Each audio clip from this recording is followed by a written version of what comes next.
Barbore Halasovej z Ministerstva školstva. Nech sa páči.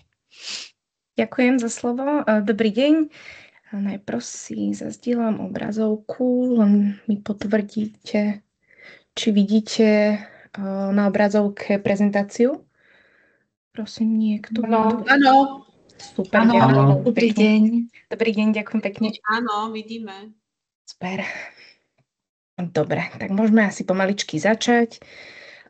Ako už kolegynka spomenula, tak nejaká krátka agenda webináru. Prejdeme si nejaké základné informácie, výhody, nevýhody JotForm. V krátkosti, ako sa registrujete, ak budete mať záujem. Základnú orientáciu vám ukážem. Takisto nejaké základné nastavenia jednotlivých otázok, prvkov, čo všetko sa vlastne s nimi dá robiť. Rovnako vám ukážem, ako fungujú podmienky a filtrovanie v JotForme, ako tam vyzerá publikovanie, zdieľanie teda nášho dotazníku, na záver, ako vyzerajú výstupy zberu. A ja by som po tejto teoretickej časti na chvíľku potom dala slovo ešte kolegynke a následne si ešte na chvíľku prejdeme ten náš dotazník, ktorý bol národným dotazníkom, ktorý vlastne prebiehal a zbierali sa dáta a v závere si dáme diskusiu. Ako už kolegynka hovorila, tento webinár nahrávame, nemusíte sa báť, ak niekto musí odísť alebo niekto príde neskôr, bude zavesený na stránke. Približné trvanie 60 minút.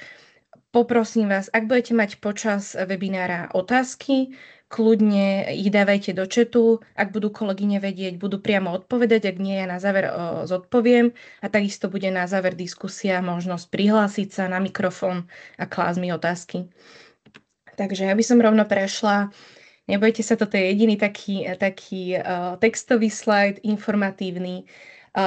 Tým hlavným dôvodom, ako som už minulý webinár uvádzala, nášho výberu JotFormu je tá komplexita oproti Google formulárom alebo formulárom, ktoré poskytuje Microsoft Office. Práve JotForm dáva možnosť toho podmieneného filtrovania, podmienených otázok, čo znamená, že ak respondent odpovie na nejakú otázku, poviem A, tak sa mu zodpovie set otázok príslúchajúcich k A, ostatné preskakuje ako celý set otázok. Čo bolo pre nás teda kľúčové, ako si udržať respondentov. Je to veľmi, veľmi dobrá forma, ako skracovať dotazníky. Naozaj, keď sa na respondenta nejaké otázky netýkajú, v Google Form a v formoch balíku Office, žiaľ, musí respondent prejsť všetkými otázkami, ktoré sa tam vyskytujú. Čo sa týka ešte nejakej funkcionality, JotForm má veľmi veľké množstvo ponúkaných šablón, prvkov. Zároveň tá výhoda je, že pre vaše účely bude postačovať zrejme tá bezplatná verzia, prípadne pokiaľ spustíte zber, tak vám bude stačiť zrejme tá najnižšia verzia. Ja vám potom ten cenník ukážem, ale aj pre ten náš zber naozaj my sme potrebovali zvýšiť si verziu kvôli množstvu respondentov iba na ten jeden mesiac.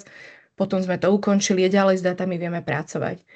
Tá tvorba dotazníkov je tam veľmi jednoduchá, intuitívna, naozaj pokus, omyl, klikáte a prídete na to, ale teda v ďalšom webináre si ukážeme už spoločne praxou, keď vám poskytnem nejakú wordovskú verziu alebo budete mať svoje wordovské verzie a preklopíme to do JotFormu, že naozaj to spracovanie je veľmi jednoduché.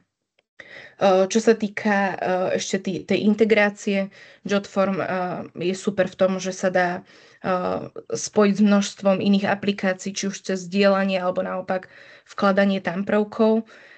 Pre tie účely možno týchto dotazníkov školských využijem len veľmi málo z toho, ale do budúcna možno pre ďalšiu vašu prácu s touto aplikáciou sa vám to zíde. Čo sa týka tých nevýhod, k tomu ešte prejdeme aj na ďalších slajdoch pri tom porovnaní alebo teda pricingu. V tej bezplatnej verzii sa nachádza možnosť mať 5 rôznych dotazníkov, alebo teda my sme si napríklad robili zálohu, takže máme ten náš, ktorý bol spustený a ešte nejaké zálohy, keby náhodou sa niečo poruchalo, alebo niekto z nás tam spravil nejakú chybu, aby sme sa vedeli vrátiť k nemu, ale stále sme mali aj v tej bezplatnej verzii možnosť ako keby mať tam viacero dokonca živých spustených dotazníkov. A pri tom pricingu vám asi poviem ešte k tým množstvám respondentov. Tu upozorňujem šípkami farebnými teda na tie najväčšie výhody z môjho pohľadu, a to sú hlavne teda tá podmienená logika, ktorá teda v tých iných formulároch nie je, a zároveň množstvo šablón a prvkov, nakoľko v Google Form a v formulároch iných typov väčšinou máme také tie základné otázky, že jedna odpoveď, viacero odpovedí, možno zoznam a otvorená otázka a končíme povedzme pri nejakých 11 typoch otázok. My sme napríklad v tom našom národnom dotazníku používali aj také tie tabuľkové formy, kde nejaké tvrdenie bolo a následne si zo zoznamu odpovedí vyberali respondenti. Naozaj sme niektoré navyše, tam sa to volá widgety, takže tie prvky vedeli vyberať podľa toho, aby sme to zjednodušili a zároveň, aby to dobre vyzeralo, tým, že sme používali ten dotazník aj vo forme počítačovej, aj v mobilnej. Verím, že množstvo študentov to teda vyplňalo aj v mobilnej verzii, tak sme potrebovali, aby tie prvky toho dotazníku boli čo najjednoduchšie. Čo sa týka toho nacenenia, ako som už spomínala, tá bezplatná verzia bude zrejme dostačujúca úplne pre drvivú väčšinu škôl. Prípadne je možnosť buď ročnej, čo teda je zbytočné, alebo potom mesačného predplatného, a tam naozaj je to nejakých $20 na mesiac, potom je možnosť to vypnúť, ale ďalej viete s dátami pracovať. Tie údaje vie škola jednoducho vyplniť, tak ako na každej faktúre, a následne sa tam dá iba nejaká karta školy, zaplatí sa a ďalej sa to potom iba zruší.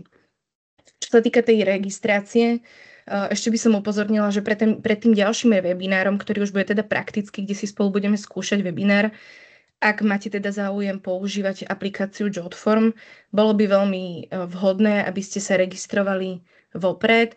Registrácia je možná buď či už s vašimi mailovými schránkami, ktoré máte ako škola, niektorí máte Gmailové schránky, niektorí máte cez Microsoft, niektorí máte ešte iné. Všetky podporuje táto aplikácia, takže to je bez problémov. Tam vlastne, keď prídete na stránku, tak je tam možnosť registrácie vpravo hore, alebo teda potom už prihlasovanie bude cez login alebo cez tento stred, a následne sa vás pýta, že akou formou sa chcete registrovať. Prosím vypnúť si mikrofóny, aby sme sa nerušili.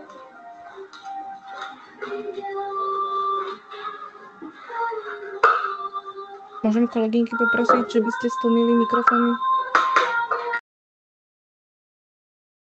Tlmené, nech sa páči.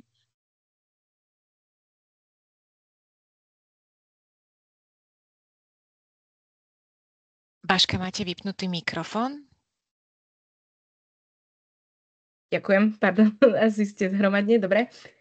Prvá vec, ktorá na vás vyskočí, vlastne keď si otvoríte stránku, ste registrovaní, bude vyzerať takto, ešte bez týchto formulárov. Ja som to spravila, teda tieto prvotné screenshoty, alebo teda snímky, obrazovky sú ešte s mojím menom, potom už budeme na tej doméne Šiov, ktorá spúšťala dotazníky, s tým, že neskôr vám ukážem aj tú orientáciu jednoduchú, ale kvázi vyzerá to takto. Tuto v pravom hornom rohu bude váš účet, kde si viete nastavať teda tie prvky, ako sú názov školy a podobne, vložiť si tam logo a podobne. A vľavo je tá časť, s ktorou my pracujeme. Dôležité je tlačítko vytvoriť si formulár a následne tých 5 bezplatných formulárov nám bude naskakovať tu na v strede. Ako náhle stlačíme tlačítko vytvoriť si formulár, hneď sa nás pýta, či chceme použiť nejakú šablónu, alebo si chceme vytvoriť svoj vlastný dotazník. My sme tvorili teda klasický formulár a nahadzovali všetko od piky, čiže od nuly, ale je tam možnosť aj importu dotazníku a ďalšie. Je fajn si možno len tak zo zvedavosti, keď sa registrujete, preklikať, aké sú tam tie formuláre, lebo práve na tom vidíte, aké rôzne možnosti prvkov tých otázok tá aplikácia ponúka. A keď už kliknete, že chcete teda tú klasickú formu, ešte máte možnosť teda veľa formulárov alebo veľa ľudí preferuje takú tú kartičkovú formu. My sme zvolili pre ten náš národný dotazník a zrejme aj pre tie školské dotazníky by bolo fajn to mať na jednej strane. My sme volili teda tú klasickú formu. Čo keď teda zvolíme klasickú formu, tak sa nám zobrazí takéto základné okno, kde teda je len názov, ktorý budeme meniť, a postupne si tam budeme pridávať jednotlivé prvky. Či už nejaké pokyny na začiatok, alebo jednotlivé otázky, sekcie, všetko sa tam dá ponastavovať.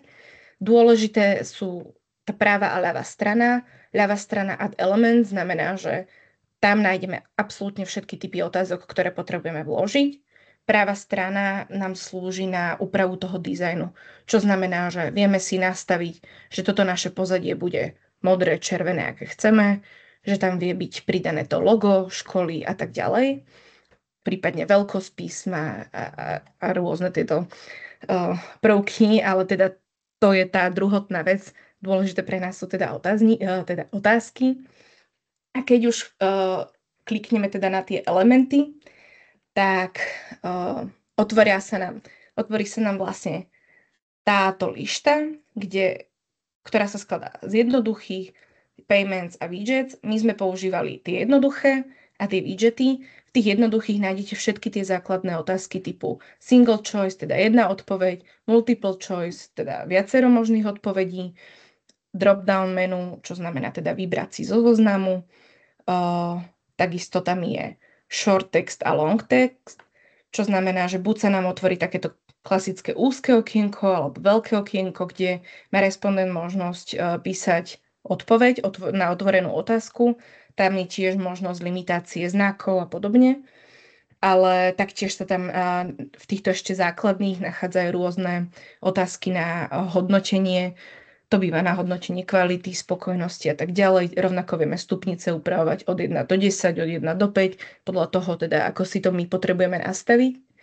Payments to sú tie platby, to sme my nepoužívali, ale vo widgetoch potom nájdete tie pokročilé, ako si na záver ukážeme, ako vyzeral teda náš dotazník. Tam budú tie tabuľkové, ktoré sa skladajú nielen z tabuľky, ale povedzme kombinácia tabuľka a výber zo zoznamu. Každá otázka má pri sebe takéto koliesko ozubené a teda kôž. Ozubené koliesko ako v iných aplikáciách znamená nastavenia. A teda každý typ otázky má svoje nastavenia. Pri tej jednoduchej otázke, kde je možnosť zvoliť si teda jednu odpoveď, vieme nastavovať teda tie základné, potom nejaké ďalšie nastavenia, ale potom aj vlastne, že či chceme, aby boli odpovede náhodne zoraďované, to my sme pri niektorých otázkach zvolili, alebo naopak majú byť vždy v rovnakom poradí. Rovnako vieme nastavať, či je otázka povinná alebo nie. Povinná zvyčajne bývajú také tie základné demografické, prípadne vyplnenie školy. My sme pri tom národnom dotazníku teda chceli anonymizovaný, takže názov školy sa nevyplňal. Ale keď už vy budete nejak si nastavovať, tak my aj v rámci konzultácií vieme vám odporučiť, aké otázky odporúčame, aby boli teda ako povinné polia a aké otázky teda určite neodporúčame ako povinné polia. Vieme si nastaviť nejaké zarovnanie, vieme si tú otázku viacerokrát ako keby skopírovať a duplikovať a už potom, ak je náhodou sú otázky, ktoré majú len malú odchýlku v odpovediach alebo malú odchýlku v formulácii otázky, tak vieme si vytvoriť takéto duplikáty a iba si ich poupravujeme. To je tá duplicate field. A ďalšie nastavenia. Rovnako vieme... Mne to tu zavadzia. Dobre. Pri otázke, ktorá má možnosť viacerých odpovedí, rovnako si vieme nastaviť, či povolíme 2, 3 odpovede, alebo môžu byť všetky odpovede, alebo neviem, niekedy máme multiple choice otázku s 5 odpovediami, niekedy máme s 10 odpovediami. Je na nás, aký limit dovolíme a aký to má zmysel potom pri interpretácii. A rovnako aj pri tomto type otázky si vieme vyberať, či majú byť tie odpovede náhodné, alebo majú byť stále rovnako zoradené. Ďalšou takou veľmi často vyskytujúcou sa otázkou je drop-down, čo je teda výber zo zoznamu, kde, ako si môžete všímať, nie pri každej máme rovnaké možnosti tých nastavení. Ono podľa toho, ako sú naprogramované, tak niečo s nimi vieme robiť, niečo s nimi nevieme robiť. Ale napríklad pri tejto zo zoznamu je super prekliknúť sa na kartu možností a nemusíme vypisovať ručne tie možnosti odpovedí do tohto pola výber zo zoznamu, ale vieme si ich tam z našeho Wordu nakopírovať a každá sa zobrazí na zvlášť riadku, čo znamená, my sme toto napríklad používali predtým pri zbere dát, kde museli vyberať krajinu pôvodu alebo národnosť, a takto sme tam nakopírovali rôzne krajiny Európskej únie a už sme nemuseli vypisovať ich, ale mali sme ich tam z existujúceho zoznamu. Čo sa týka ukážky nejakého základného filtru, ja vám potom, toto prebieham tak veľmi rýchlo, ja sa ospravedlňujem, ale bude lepšie, keď potom si to interaktívne ukážeme na tom našom spustenom dotazníku, respektíve pozastavenom, a tam vám ukážem, ako sa chovajú jednotlivé typy otázok. Takže ešte k základným filtrom. Tie nájdeme, ešte si možno idem naspäť. Tu v strede máme ešte prvky pod názvom teda našeho dotazníku. Build znamená, že tam tvoríme tie otázky, to je tento náš dotazník. Settings sa preklikneme na nastavenia dotazníku, ktoré teda teraz som išla riešiť. Tam sú presne podmienky, publikovanie, tam sú ďakovacia stránka a podobne. A publish je potom karta, odkiaľ skopírujeme teda link na naše publikovanie, a zároveň ešte tu vpravo vidíte preview form, kde si teda, keď prejdem na tú interaktívnu formu, ukážeme, že je možnosť stále si otvárať náhľad, buď v mobilnej verzii, alebo v tabletovej, alebo v počítačovej, ako bude vyzerať v konečnej forme ten náš dotazník v telefóne, alebo teda v počítači. Idem naspäť. Čiže keď sme klikli na tie nastavenia, z toho build sme prešli na nastavenia, tak je tam kategória conditions, čo sú teda tie naše podmienky filtrov. Najčastejšie, aj ja teda osobne, používam hneď tú prvú show alebo hide field, čo znamená, že ak ja nastavím show, tak vždy tie otázky, ktoré sú pod filtrom, sa zobrazujú iba vtedy, ak budú zvolené tie odpovede, ktoré ja som nastavila. Hej. Čiže teraz to je veľmi všeobecné, ukážeme si to potom na tom našom dotazníku. Ak respondent odpovie na otázku 1, ktorá je teda single choice, čiže možnosť iba jednej odpovede, ak odpovie odpoveďou 2 alebo odpoveďou 3, zobrazí sa mu otázka 3. Ako to uvidíme potom vo formulári, ja som to nastavila na rôzne činnosti, toto je ešte teda screenshoty sú z takého všeobecného, ako upozorňujem, prejdeme do toho našeho, nech si to vieme lepšie predstaviť, ale ak respondent odpovie na otázku, ktorá je, teda toto bola multiple, ale to je jedno, ak odpovie pod tým našim filtrom na činnosť 1, tak sa mu zobrazí set otázok k činnosti 1. Ak odpovie na činnosť 2, tak jednotka je celá preskočená, ako máte možnosť vidieť, a je tam iba otázka k činnosti 2. Takisto, ak je odpoveď činnosť 3 a 4, zobrazia sa mu iba sety otázok prislúchajúce k týmto odpovediam. Preskočí sa celá sekcia, ako keby týkajúca sa činnosti 1 a činnosti 2. Takisto ešte je fajn, tým, že sme na Slovensku, celý job form je po anglicky, je fajn si nastaviť tú ďakovaciu stránku po slovensky, prípadne namiesto tejto obaločky sa tam dá vložiť logo vašej školy, ak máte, alebo nejakú grafiku, a tá vlastne sa zobrazuje.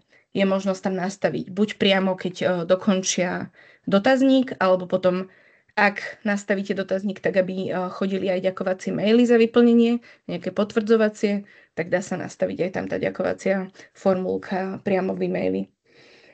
Čo sa týka zdieľania, je možnosť používať, kopírujete priamo tento link, alebo otvoríte na novej karte v prehliadači, zase skopírujete link, alebo teda kolegyňa vytvárala aj QR kódy, ktoré si potom žiaci mohli naskenovať do svojich telefónov a rovno šikovno vyplňať v telefónoch a nemuseli si to otvárať teda v počítači. Ale možnosť zdieľania je teda aj cez sociálne siete a tak ďalej, cez maily. Tu vlastne v tejto časti je to už na vás teda, ako budete zdieľať. Je možné, že budete zdieľať na mailové adresy, ktoré máte k dispozícii. Je možné, že to pôjde takouto snowball efektom, že žiaci si to budú medzi sebou môcť rozposielať, alebo teda pani učiteľky budú rozposielať svojim bývalým žiakom, alebo to budete teda robiť centrálne, to už neviem. Ale teda pre nás dve najčastejšie formy sú cez ten link a cez ten QR kód, lebo to sú také dve najjednoduchšie. Ešte keď sa dostaneme na tú základnú formu, alebo teda na tú základnú stránku, na ktorú sa teda vy vlastne viete vždy kliknúť, aj keď ste na vašom formulári a hore vľavo máte logo JotForm, tak keď na ňo kliknete, tak vždy sa dostanete na túto domovskú stránku JotFormu. A keď si kliknete na váš formulár na kolónku More, tak vidíte, že zasa máte tam rôzne možnosti publikovania, práce s dátami, to si za chvíľku ukážeme, ale takisto tu je vlastne táto sekcia o formuláre, kde po ukončení zberu dát môžete, teda mali by ste ukončiť zdieľanie, čiže zvolíte možnosť Disable, čo znamená, že už ďalej nebude po rozkliknutí ten dotazník možné vyplňať, ani sa im vlastne nezobrazí. A rovnako viete si cez túto kolónku utvoriť presne tie zálohy, duplikáty, viete si to tam premenovať celé a rovnako sa viete či už touto formou alebo touto hore, edit form, stále vrátiť k tým prvkom dotazníku a meniť ho, alebo teda k nastaveniam, že je viacero vždycky možností, ako sa dostať do toho dotazníka a upravovať si ho. Prípadne, keď už máte dáta spracované a už ďalej nepotrebujete, aby bol medzi týmito živými dotazníkmi, tak si ho viete archivovať. Pozor, neodporúčam hádzať do koša. Tam väčšinou my naozaj iba tie zálohy, ktoré už dávno sú prepísané, tak tie potom vymazávame a teda hodíme ich do koša. Ale pozor, aby ste si teda vaše dotazníky tam nehodili, keď ešte chcete s nimi pracovať. Čo sa týka ešte výstupu, to vám potom ukážeme aj na tom našom, ale pri takom tom testovacom zobrazí sa vám to vlastne už priamo v JotForm. Keď si dáte submissions alebo kliknete priamo na počet tých submissions pod formulárom, tak sa vám zobrazí takáto tabuľka, ktorú je možné teda exportovať v 3 rôznych formátoch. Pre nás najjednoduchšia práca s dátami klasický Excel, ktorý vám teda aj ukážem, ako teda ten náš vyzeral a v ňom už viete pekne triediť dáta, ktoré ste zozbierali. Čo sa týka ešte teda predtým, ako prejdeme na ten živý dotazník, nejaký príklad tvorby toho nášho národného dotazníka. Ja, čo veľmi odporúčam, celé nastavovanie odporúčam robiť vo Wordovskej verzii, ktorú si môžete zdieľať, ktorá má možnosť teda rýchlych a jednoduchých úprav, komentovania, nejakej tímovej práce s kolegami. Viete si to nazdieľať, viete si to posielať mailom. Naozaj v tejto Wordovskej verzii vy si viete všetko poupravovať veľmi jednoducho a potom tá práca v JotForme ideál, keď už naozaj iba preklapáte otázky, že vidím, že je to jednoduchá otázka, tak si vyberiem teda z tých základných prvkov jednoduchú otázku a iba tam nakopírujem odpovede. Alebo vidím naopak, že je to zoznam, čo je otázka 3, takže vyberem z tých jednoduchých prvkov už iba potom zoznam. Niekedy prídete až pri tom testovaní na to, že tak bolo by fajn zmeniť trošku ten prvok alebo nájsť si nejaký iný prvok, ktorý nám viacej vyhovuje. Jasné, toto sú prípady, kedy absolútne chápem, meníme dotazník priamo v JotForme, aj nám sa to stalo niekoľkokrát, ale je fajn takéto takú tú finálnu verziu si prednastaviť už teda vo Worde a potom naozaj iba preklapať a prípadne nejaké malé úpravy alebo pri testovaní úpravy prenášať do toho Jotformu. Urýchli vám to prácu, zjednoduší vám to prácu. Túto som ešte neuviedla, toto je vlastne iné, prosím, uveď. To je typ odpovede, ktorá je fajn mať ako krátku otázku, teda krátku otvorenú a nastaviť si tam nejaký počet znakov, aby sa tam teda nepísali litánie, lebo potom, keď to budete s tými dátami pracovať, tak aby sa vám tam nevyskytli veci, ktoré by sa nemali.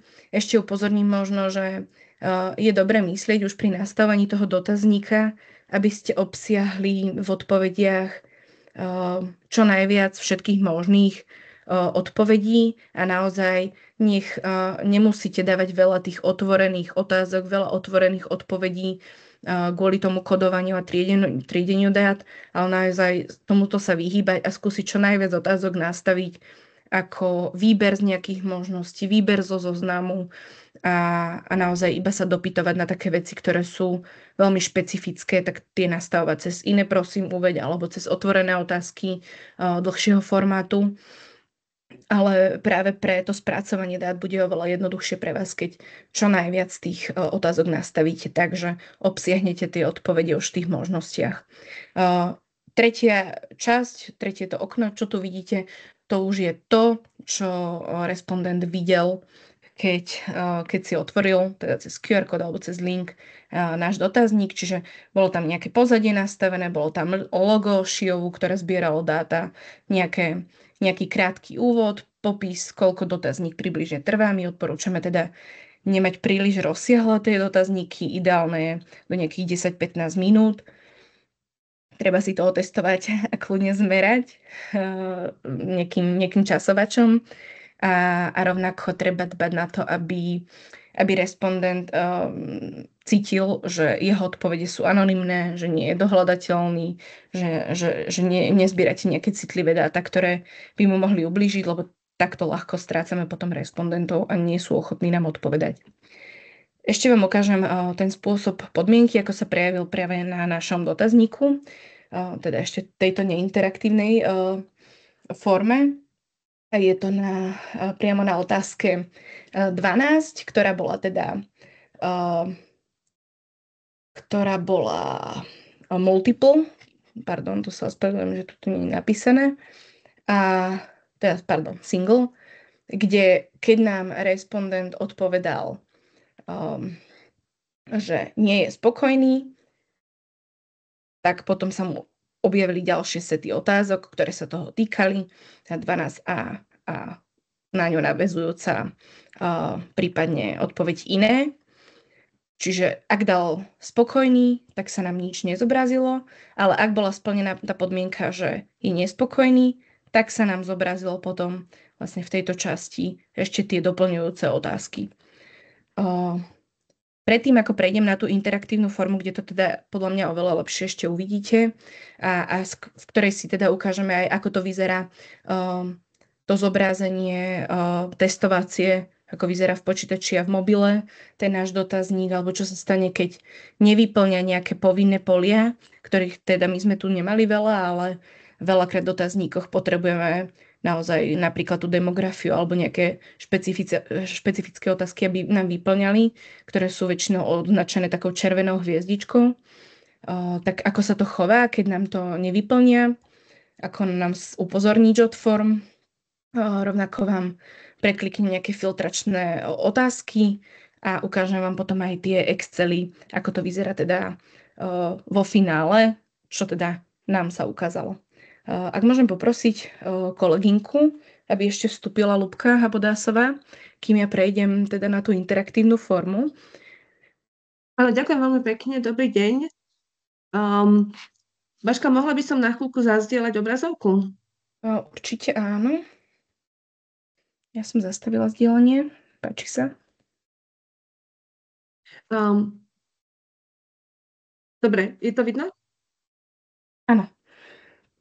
Dobre, ja by som len chcela upozorniť, tým, ktorí boli účastní na minulom webinári, prípadne aj pre tých, ktorí sú novší, na našej stránke, ktorú používame na komunikáciu s vami, sme vytvorili nový priečinok, nazýva sa Trasovanie absolventov. Tam sme začali systematicky dávať údaje zo všetkých minulých aktivít, ktoré doteraz boli v záložke novinky. Ešte je to v procese tvorby a doplnenia, čiže niektoré linky ešte môžu byť nefunkčné, ale samozrejme, že to dneska zajtra doriešime. To, čo spomínala Baška a kopec iných vecí, ktoré sme postupne zistili, že sme to museli riešiť my v rámci našeho tímu, prípadne sme to odporúčali školám, ktoré s nami zdieľali ich dotazníky a sme diskutovali o možných zlepšeniach, tak sme vlastne pripravili takú úvodnú stránku, teda takto úvodnú verziu stránky, ktorú nazývame Časté otázky a odpovede, ktoré by vás mohli zaujímať. Niektoré už boli zodpovedané počas dnešného webinára, niektoré budú možno zodpovedané v budúcnosti. Budeme to priebežne doplňať v závislosti od toho, aké otázky budú vyplývať z našej ďalšej spolupráce. Ja len chcem povedať, že skutočne neobávajte sa poslať nám čokoľvek, čo máte v tejto fáze. Chcete vydiskutovať buď technickú stránku alebo obsahovú stránku. Takže len som chcela vám dať na vedomie, že sme začali s týmito doplňujúcimi informačnými kanálmi, aby ste boli čím viac komfortní s tvorbou vašich dotazníkov. Ďakujem veľmi pekne a odovzdávam slovo naspäť Baške. Ďakujem, tak ja ešte späť zazdielam tú moju obrazovku.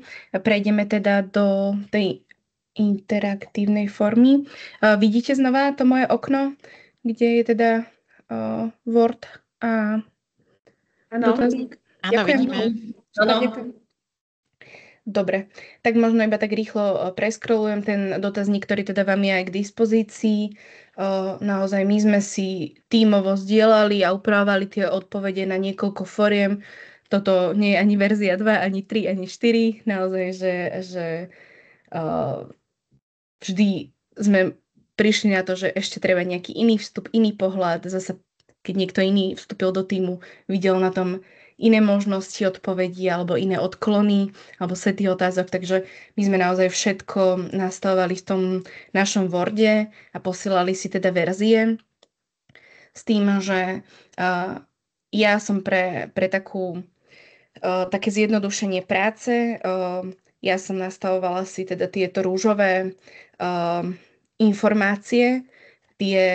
O tie sa kolegovia napríklad zaujímať vôbec nemuseli, ale človek, ktorý preklapa či už do Google formu, alebo teda formuláru Officeu, alebo teda do Jot formu, je fajn, aby ste si priamo cez komentáre alebo cez takto farebné nejaké polička odlišovali tie pokyny pre vás, čo sa s tou otázkou ide diať, lebo nebudete si to pamätať, keď budete mať 15-20 otázok. Ja si to tiež nepamätám, čiže ja som si to nastavila tak, že filtrovanie som si nastavila zelenou farbou a potom tie pokyny pre seba, že aký je to typ otázky alebo prípadne čo to má robiť, som si nastavila touto rúžovou s tým, že napríklad už automaticky k odpovediam iné som si rovno dala tam tú vetu, aby som ju nezabudla potom pri filtri tam pridávať aj priamo do Jot formu. A takto sme si vlastne, tuto je napríklad, ako som uvádzala, iný typ toho widgetu, iný typ toho prvku, kde respondentovi sa potom, ja vám to ukážem za chvíľočku, kde my sme to mali ako takúto tabuľku, ale tu na vedľa, keď prejdeme, to je otázka 8, to je táto, a keď dám preview, otázku 8, tak tá sa zobrazovala už respondentovi ako tabuľka a zároveň s výberom zoznamu odpovedí. Už aj v telefóne je vidieť na otázke 8, pardon, trošku mi to seká, že majú tam zasa nejakú tabuľku a vyberajú iba z odpovedí. My sme to testovali teda aj v normálnych našich telefónoch, aby to bolo jednoducho klikateľné, aby nemuseli posúvať tú obrazovku v telefóne a podobne. Čiže je fajn využívať aj tieto možnosti toho zobrazenia, či už teda toho telefónneho na výšku, aj na šírku sa to dá otočiť. Aby ste videli, ako vám to roztiahne. A potom tú počítačovú klasiku, ako sa nám potom správajú tie jednotlivé otázky, potom už v tom vlastne testovacom móde. Rovnako vidíme, že pri tých povinných poliach sa zobrazuje červená hviezdička, teda povinné pole, ktoré je potrebné vyplniť. Kým ešte vyplňate iné odpovede, tak vás na to neupozorní. Ale ak by som teraz išla odoslať náš formulár, tak JotForm upozorní toho respondenta a vyčervení mu všetky polia, ktoré boli povinné a musí ich pred odoslaním formulára vyplniť. Že ako náhle už povyplňa všetky tie, kde sú hviezdičky, si vymyslím, ktoré ešte tu máme, záverečnú skúšku. Jedno. Tu nás som nevyplnila a už sa mi ukáže zelené hore, že super, všetky chyby sú teda opravené a už bude môcť, aj keď nevyplní hocičo iné v tom dotazníku, tak už bude môcť odoslať tie svoje odpovede bez toho, aby ho upozornil, že pozor, niečo si spravil zle. Hej. Čiže to som vám zároveň ukázala vlastne aj zobrazenie mobil versus počítač, aj ako sa chovajú teda povinné otázky. A čo sa týka filtrov, to prejdeme ešte do tých nastavení. Ako vidíte, táto otázka 2 obsahuje ten prvý najzákladnejší filter, teda odpoveď iné, prosím uveď aká. Ja si to nahádzujem ako jednotlivé otázky, ktoré možno teda nejak upravovať. My sme ju nastavili ako povinnú. Tu je znenie otázky, nastavenie, tu sú jednotlivé vlastne odpovede, ktoré ja môžem editovať priamo v poli možností, ale viem si ich jednoducho editovať aj tu na. A ďalej je tam možnosť teda tých náhodných odpovedí, čo znamená, že ja keď si budem zobrazovať ten dotazník, tak pokaždé, keď si ho načítam, tak budú v inom poradí tie otázky. A prípadne sú tu ešte nejaké ďalšie navyše. Pri niektorých sme to používali, pri niektorých nie, ale základ je vlastne na tej karte General alebo Options, kde teda vieme si dávať tie odpovede a tú povinnosť plnenia. Zároveň, keď vidíme, že nám pribudla okrem kolieska ozubeného ešte táto ikonka nejakého vetvenia, nejakej hierarchie, tam vidíme, že už je nastavená nejaký typ podmienky. Čo znamená, že ja som nastavila, aby sa nám pri odpovedi iné prosím uveď, zobrazila táto otázka. Keď vám dávam teraz preview form, tak keď vidíte tu tak tu tá doplňujúca nie je. Nebude, kým stlačam tieto odpovede. Ako náhle stlačím odpoveď iné prosím uveď, otvorilo mi krátku odpoveď, alebo teda otázku, kde asi viem naťukať svoju odpoveď. Ako to vyzerá potom pri tých podmienkach? Buď viem ísť priamo cez toto tlačidlo Conditions, alebo viem ísť priamo tu nahore cez Settings a Conditions, to je na vás. Tak tam je vlastne pri otázke 2, ja vám aj otvorím tú podmienku. Ak mi v otázke 2 vyplňam, kde momentálne tráviš najviac času, sa rovná vlastne odpovedi iné prosím uveď, tak nám zobrazí otázku iné prosím uveď. Čiže toto je úplne najzákladnejší typ nejakého filtra. Druhý, ten už zložitejší, je, keď odkláňam, si pomôžem tým Wordom, kde ju máme. Idem na zelené, kde bude filter, čo je napríklad pri otázke 12. Áno. Ak 12 je C, tu si doplníme ešte, že to je multiple.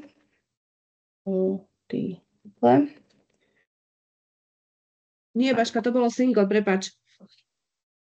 Bola otázka, že či je spokojný, ale boli dve možnosti, na ktoré sme chceli dať vetbu. Pardon. Ďakujem. Tak tá bola single, ale ak nám odpovedal v tej single, že je veľmi spokojný alebo skôr spokojný, tak sa mu nezobrazilo nič, ale ak nám odpovedal, že je skôr nespokojný alebo veľmi nespokojný, zobrazila sa mu otázka doplňujúca, že prečo je vlastne nespokojný. Hej? Čiže keď sa pozrieme, ako my sme to mali tu to je 12. Nahodené to bolo rovnako vlastne, ako je v tom Worde, ako môžete vidieť. To je bez zmeny, to nahadzujeme rovnako, ale už keď ideme do tých nastavení, conditions, tak pri 12, ja vám to aj rozkliknem, je presne ako som povedala, že ak v otázka 12, ako si spokojní s dosiahnutou úrovňou, odpovedali veľmi nespokojní alebo skôr nespokojní. Dá sa to mať aj iba čisto ako jednu odpoveď. My sme to potrebovali nastaviť pre 2 rôzne odpovede. Tak sa mu zobrazila show otázka, ďalšia tá 12a. Tam sú tie dôvody, ktoré už my sme teda mali multiple. Ukážem vám to aj pri tom zobrazení. 12 zatiaľ nasleduje 13. Keď dám veľmi spokojný nič, skôr spokojný nič, ako náhle dám skôr nespokojný alebo veľmi nespokojný, mám tu tú doplňujúcu, ako môžete vidieť. Čiže takto fungujú tie základné filtre, čo teda pre nás a hlavne pre respondentov výrazne skracuje tú dobu vyplňania dotazníkov, čo je zasa ďalší faktor, ako si ho udržať. Nielen ten pocit anonymity, ale aj to, že je ten dotazník jednoduchý, nemusia sa vypisovať presne, že sú tam iba výbery z odpovedí. Naozaj toto sú faktory, ktoré nám udržia tých študentov alebo respondentov, aby nám vyplnili čo najviac odpovedí. Ja ešte prejdem tým našim odpovediam v rýchlosti, potom už dám možnosť kladenia otázok. Ako vidíte, tento jeden dotazník je už nastavený ako dysfunkčný, ale my s ním ďalej pracujeme. Keď kliknem na toto, submissions s počtom, alebo rovnako kliknem cez tlačítko more a submissions, tak nám ukáže tabuľku, kde sú zozbierané všetky dáta, s ktorými my ďalej teda vieme pracovať. Keď vám to takto preklikám, rovnako doprava, vy vidíte tú hlavičku, aká to bola otázka. My sme ich teda v tomto pilote ešte číslovali kvôli triedeniu dát. Neskôr možno nebudeme číslovať. A tam vidíme, ako nám vlastne respondenti pekne odpovedali, že sme si ich naozaj udržali až do konca. Možnosť ešte toho spracovania dát zasa cez kolónku Download All, alebo teda máte možnosť si aj vyklikať respondentov, ktorých chcete, ale my pracujeme teda so všetkými dátami.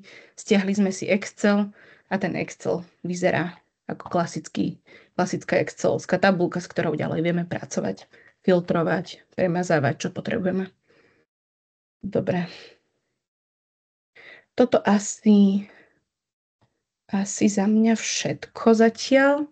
A ak máte poprosiť? Áno? Mohla by si prosím ťa ukázať tú funkciu spracovania dát, tú analytickú, ktorú má JotForm zabudovanú v sebe? Jasné, má to zmysel v tejto fáze? Môžeme sa k tomu, môžem to kľudne. A to je, keď ideme na ten náš formulár, to je tento, tak pri tom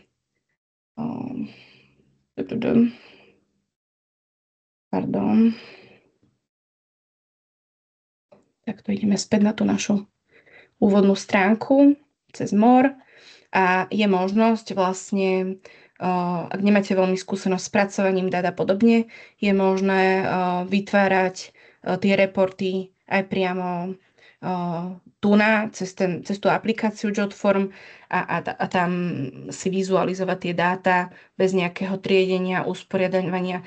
Tiež sú tam nejaké možnosti šablón a tak ďalej, ale to si asi zrejme aj Ľubka teba upozorňujem, že asi si to ukážeme potom, keď tam nahodíme tie naše dotazníky v tej tréningovej časti, že bude to asi jednoduchšie, ale ale je fajn to zmieniť, že ten JotForm vie pre nás automaticky na základe našich otázok vytvoriť No sa to chvíľku bude teda načítavať, ale nejaké základné reporty bez nejakého triedenia dát za nás, hej. Že nám toto je bez toho, aby ja som predtým nejak spracovala ten Excel, toto automaticky vie JotForm robiť bez našej nejakej zásluhy, ako odpovedali respondenti a tak ďalej. Ale neviem, že či to teraz má pre nás nejakú pridanú hodnotu, že najprv sa asi radšej naučíme zorientovať sa v tom JotForme a tak ďalej, ale je fajn vedieť, že vie nejakú nadprácu za nás teda tá aplikácia spraviť. Dobre. Môžeme asi späť k nejakej našej diskusii. Kľudne, ak máte nejaké otázky, vidím, že v čete nejaké otázky už sú.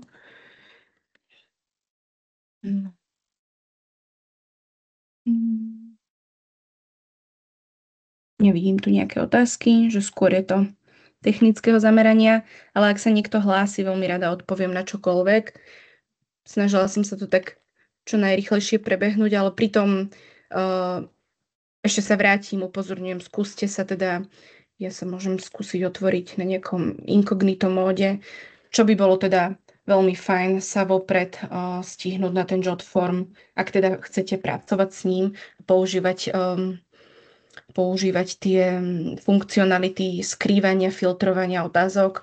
Bolo by fajn sa teda zaregistrovať nejakou formou, nejakým mailom, ktorý máte k dispozícii. A toto keď spravíte, tak už potom vieme na tom praktickom webinári teda spolu si nahadzovať tie otázky a spolu si to trénovať. Ale to je teda už na vás, že či budete chcieť robiť s týmto JotFormom. Ja to odporúčam hlavne kvôli tej funkcionalite tej podmienenej logiky, že naozaj to je možnosť, ako si čo najdlhšie udržať respondenta, ktorého máme. Máme nejaké otázky? Kľudne nehambite sa, čokoľvek sa spýtať. Padla tu otázka, Baška, v čete, či je to iba v anglickom jazyku. Teda odpoveď je pravdepodobne teda, že áno, ale myslím si, že aj neanglicky hovoriaci človek potrebuje len nejakých 10 výrazov, možno aby sa vedel zorientovať. Prosím, potvrď, ak to je pravda. Myslím, že je to tak, že je to iba v angličtine, tým, že to nie je slovenská aplikácia, ale aj keď si budeme ukazovať vlastne pri tom tréningu, je to naozaj že taká jednoduchá angličtina, veľmi jednoduché na orientáciu a hlavne kým nespustíme ten dotazník, je to naozaj také, že pokus omyl. Viete si na tom veľmi veľa vecí poskúšať, kým naozaj spustíte vaše dotazníky k nejakej ostrej fáze, kde budete zbierať dáta, že naozaj nejaké výrazy sú naozaj že veľmi, veľmi jednoduché, že netreba byť na to veľmi dobre zdatný v angličtine, ale myslím, že iba v angličtine.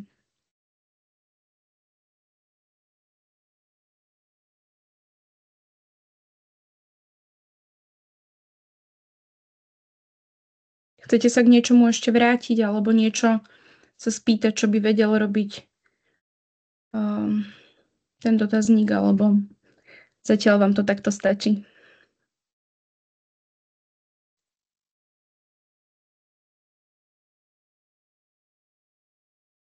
Tak ja len možno pripomeniem teda, že budúci webinár, ktorý je o týždeň, sa bude venovať konkrétnemu nahádzovaniu otázok z nejakého hypotetického alebo možno existujúceho dotazníka, aby ste presne vedeli, čo kedy kliknúť. Dnešok bol dôležitý práve pre ten úvod, aby ste videli komplexnejšie, čo tá aplikácia robí. A Baška potom budúci týždeň by ukazovala, ako presne nahodiť akú otázku kam, čo kliknúť, kde aj pre tých, čo nie sú zbehli v angličtine. Tu na niekto píše do chatu, že v prehliadači funguje preklad aj do slovenčiny. Áno, to je dobrý tip. Jasné. Dá sa kľudne nastaviť, že neviem, či zrovna v mojom to asi nepôjde, lebo ja momentálne prezentujem z nie Windowsu, ale z Macu. Ale áno, v Chrome, aj Mozilla, myslím, že aj v Microsoft Edge je možnosť použiť toho live prekladača Google. Takže aj toto je možnosť. Máme tu ďalšiu otázku, kde sa bude dať nájsť záznam z webináru. Všetky záznamy z doterajších webinárov sú na tom spomínanom priečinku trasovania absolventov na web stránke o kvalite SK. A ďalšia otázka, myslíte si, že ak nie som informatik, zvládnem zadávanie a prácu s tým? My si myslíme, že áno. Určite áno. Práve preto sme pripravili tieto webináre. Aj pravdepodobne bude nejaká textová verzia manuálu. Myslíme si, že je to zvládnutelné. Určite. Ono tým, že to má naozaj viacej benefitov ako opak, tak myslíme si, že má zmysel sa naučiť s takouto aplikáciou robiť, ale naozaj ja som trošku technickejší typ, ale naučila som to teda mnohých netechnických ľudí, je to interaktívne, je to intuitívne, aj starší ľudia, ktokoľvek sa to naozaj vie naučiť, pokus omyl klikáte, nastavíte sa a prípadne my budeme stále k dispozícii, čiže ak aj vy budete potrebovať nejakého testera alebo konzultovať. My sme k dispozícii a vieme vám pomôcť aj s tými nastaveniami. Naozaj ochotne vám pomôžeme ponastavovať, čo budete potrebovať v tých dotazníkoch. Ja poprosím Táňu, aby zodpovedala prosím otázku, kedy príde prihlasovací link na budúci webinár. Ak je tu Táňa, prosím. Ďakujem za otázku. Aj som mala v pláne do toho vstúpiť presne s týmto. Rovnaký link, ako bol na dnešný webinár, bude aj na ten budúci. Ja vám ho zase o týždeň pošlem, ale teda, aby ste vedeli, že nebude nový, bude rovnaký. A zároveň vám teraz posielam do chatu aj dotazník, lebo v tom minulom týždňovom formulári bola otázka, či máte záujem zapojiť sa do národného projektu v rámci aktivity trasovania absolventov a vyše polovica z vás uviedlo, že uvidíte na základe informácií z toho 0. webináru, takže my veríme, že sme vás presvedčili a teda máte záujem sa zapojiť a dnes je teda deadline na zapojenie sa, takže tento link nájdete aj v čete a teda zoznam škôl zapojených, či už do aktivity Národný dotazník alebo školské dotazníky nájdete rovnako na okvalite.sk. Ja by som možno ešte doplnila, že účastníci ďalšieho webináru, že im ešte v daný deň ráno pošlem nejaký zjednodušený Word, ktorý budeme spolu nahadzovať teda do toho Jotformu. Ak máte svoje, môžete pracovať so svojimi dotazníkmi, ale rozošleme vám teda aj nejakú zjednodušenú verziu našeho, ktorý si spolu skúsime nahodiť pár otázok s pár filtrami. Takže v daný deň zoznamu účastníkov ešte pošleme tento testovací. Ešte na záver tu máme jednu otázku. Áno, niekto zodpovedal. Áno. My sme to spomínali aj počas tohto webinára. Je to aj v tých častých otázkach, ktoré máme na okvalite.sk. Ak sa necítite komfortní s učením sa novej platformy a ste zbehli z existujúco, samozrejme, my vás nebudeme nútiť, aby ste prešli na Jotforms. Tieto webináre však budú pokračovať pre tých, ktorí chcú pracovať Jotforms. A teda by som odporúčala sa zúčastniť aj napriek tomu, že budete používať niečo iné, pretože môžeme hovoriť o nejakých typoch, ktoré sa netýkajú nielen toho technického aspektu, ale aj možno nejakého tvorby dotazníka alebo obsahových aspektov. Ale samozrejme môžete kľudne použiť niečo, v čom ste už zbehli, ak máte zníženú kapacitu pre nové platformy. Určite. Dobre, ja som vám ešte do chatu zazdielala aj teda našu domenu, kde sa môžete pýtať dotazníky@cio.sk, takže tá stále funguje, takže ak by ste mali nejaké otázky, poprípade by ste nám chceli poslať váš dotazník na nejaké komentovanie, pripomienkovanie, tak môžete tak urobiť cez dotazníky@cio.sk.